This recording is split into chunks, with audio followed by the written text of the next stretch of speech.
Un festival est conçu pour attirer ton attention.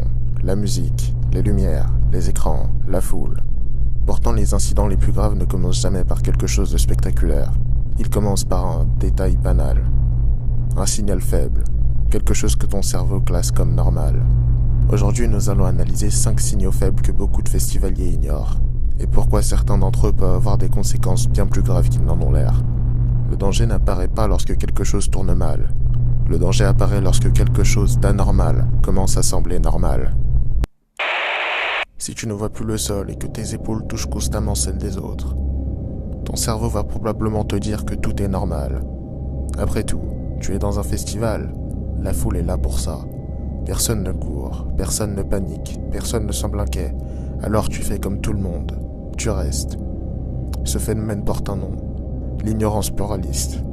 Lorsqu'une situation devient ambiguë, nous observons les réactions des autres pour savoir comment nous comporter. Et chacun fait exactement la même chose. Personne ne réagit. Tout le monde suppose que quelqu'un d'autre aurait déjà remarqué le danger. Pourtant, à partir d'une certaine densité, une foule ne fonctionne plus vraiment comme un groupe d'individus. Elle se met à se comporter comme un fluide. Une poussée, à des dizaines de mètres, peut se transmettre jusqu'à toi sans que personne ne l'ait réellement décidé. Le danger n'est plus psychologique, il devient physique. C'est exactement ce qui s'est produit lors du festival Astroworld, à Houston, en 2021. Au fil des heures, la densité de la foule augmente devant la scène principale. Puis, la pression devient incontrôlable. 10 personnes perdent la vie. Des centaines d'autres sont blessées. Les enquêtes montreront plus tard que les signes étaient déjà présents avant même que la panique ne soit visible. Le réflexe à retenir est simple. N'attends pas que la foule commence à bouger. Observe sa densité. Si tes mouvements deviennent difficiles, ou si chaque déplacement demande un effort, cherche immédiatement une sortie latérale. Pas vers l'arrière, pas vers le côté. Dans une foule dense, quelques secondes d'anticipation peuvent faire toute la différence. Une foule dense ne réfléchit pas, elle pousse. Si ton ami devient soudainement très somnolent ou confus, ton cerveau va probablement chercher l'explication la plus rassurante. Il est fatigué, il a trop dansé, il manque de sommeil. Après tout, nous sommes dans un festival. Les gens marchent beaucoup. Ils dorment peu. Passent parfois des heures sous le soleil. La fatigue paraît donc normale. C'est justement ce qui rend ce signal dangereux. Parce que certains problèmes médicaux commencent exactement de la même manière. Une personne répond moins vite, ferme les yeux plus souvent, semble absente, cherche ses mots, ou paraît simplement moins réactif que quelques minutes auparavant. Au début, la différence est tellement discrète que personne ne s'inquiète. Le groupe continue à discuter, à marcher, à profiter du concert, en pensant que la situation va se régler d'elle-même. Pourtant, derrière ce qui ressemble à de la fatigue peut parfois se cacher un malaise, une intoxication, une déshydratation sévère, un coup de chaleur, ou une réaction à une substance consommée plus tôt dans la journée. Chaque année, les équipes médicales présentes sur les festivals prennent en charge des personnes dont l'état s'est aggravé alors que les premiers signes étaient déjà visibles. Le problème n'est pas forcément l'absence de signal, le problème est que le signal ressemble à quelque chose de normal. Le réflexe à retenir est simple. Ne fais pas de diagnostic, vérifie. Pose quelques questions simples. Comment t'appelles-tu? Où est-on? Tu es avec qui? Quel jour sommes-nous? Si les réponses deviennent incohérentes, hésitantes ou complètement fausses, considère cela comme un signal d'alerte. Dans le doute, dirige-toi vers le poste de secours. Quelques minutes peuvent faire la différence. En festival, quelqu'un qui s'endort n'est pas forcément quelqu'un qui se repose.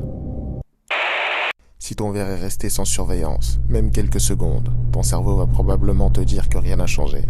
Après tout, c'est toujours le même verre, la même boisson, le même gobelet, la même table. Tout semble exactement comme avant, ce qui rend ce signal particulièrement trompeur, parce que ton cerveau évalue la sécurité à partir de ce qu'il voit. Or ici, le problème est justement invisible. Tu réponds à un message, tu prends une photo, tu rejoins un ami, tu tournes simplement le dos quelques instants, puis tu reviens, et rien ne paraît différent. Tu reprends ton verre sans y penser davantage. Cette réaction est normale. Nous faisons tous confiance à ce qui nous semble familier. Mais en matière de sécurité, la question n'est pas « est-ce que quelque chose semble avoir changé ?» La question est « est-ce que je peux encore garantir ce qui s'est passé pendant mon absence ?» Et la réponse est non. Plusieurs années, de nombreux signalements liés à des soupçons de soumission chimique ont été recensés lors d'événements festifs. Tous ne sont pas confirmés, Mais les témoignages présentent souvent le même point de départ. Quelques secondes d'inattention, puis un doute, puis la décision de continuer malgré ce doute. Le réflexe à retenir est simple. Si ton verre est laissé sans surveillance, considère-le comme perdu. Pas parce que tu sais qu'il y a un danger, mais parce que tu ne peux plus affirmer qu'il n'y en a pas. En sécurité personnelle, l'absence de preuve n'est pas une preuve d'absence. Si tes messages cessent soudainement de partir, ton cerveau va probablement penser à un problème technique, un bug, un manque de réseau, quelque chose qui va se régler dans quelques minutes. Après tout, nous avons pris l'habitude d'être connectés en permanence. Nous considérons le téléphone comme une évidence, un outil toujours disponible, toujours accessible, toujours capable de joindre quelqu'un. Mais dans un grand rassemblement, cette certitude peut disparaître très vite. Certains réseaux mobiles ont une qualité limitée.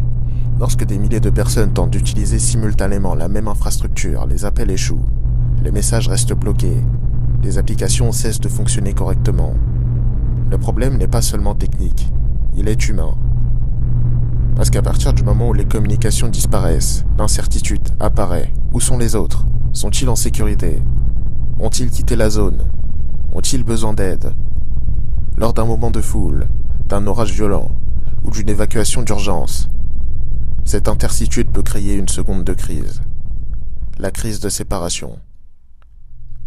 Certaines personnes rebroussent alors chemin. Non pas pour fuir le danger, mais pour retrouver un ami. Elles retournent vers une zone que tout le monde essaye justement de quitter. Le danger n'est plus seulement l'incident initial. Le danger devient la désorganisation qu'il provoque. Le réflexe à retenir est simple. Si les communications disparaissent, n'attends pas qu'elles reviennent.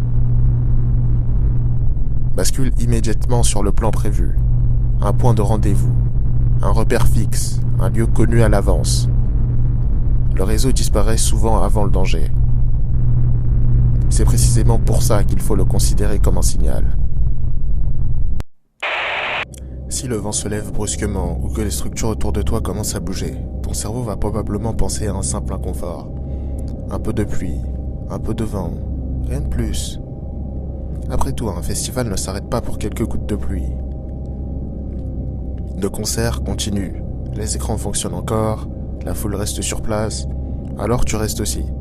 C'est précisément ce qui rend ce signal trompeur. Nous avons tendance à observer l'ambiance, pas l'environnement. Nous regardons la scène, nous regardons les artistes, nous regardons les autres festivaliers. Mais nous observons rarement la structure elle-même. Une bâche qui claque plus fort qu'il y a quelques minutes, un pylône qui oscille légèrement, une tente qui commence à se déformer sous les rafales, un changement soudain de la direction du vent. Pris séparément, ces éléments paraissent anodins. Ensemble, ils peuvent annoncer une dégradation rapide de la situation. En 2011, lors du festival Pukkelpop, en Belgique, un orage violent frappe le site. Des structures s'effondrent, des arbres tombent. Pourtant, quelques minutes auparavant, les premiers signes étaient déjà visibles. Le vent gagnait rapidement en intensité. Les structures montraient déjà des signes d'instabilité. Le danger n'est pas apparu d'un coup. Il s'est annoncé. Simplement, peu de personnes savaient interpréter ces signaux. Le réflexe à retenir est simple. Si les conditions changent rapidement, cesse de regarder uniquement l'événement. Observe l'environnement, repère les sorties. Éloigne-toi des structures temporaires les plus imposantes. Et réévalue la situation. Parce qu'en sécurité personnelle, le danger ne surgit pas toujours.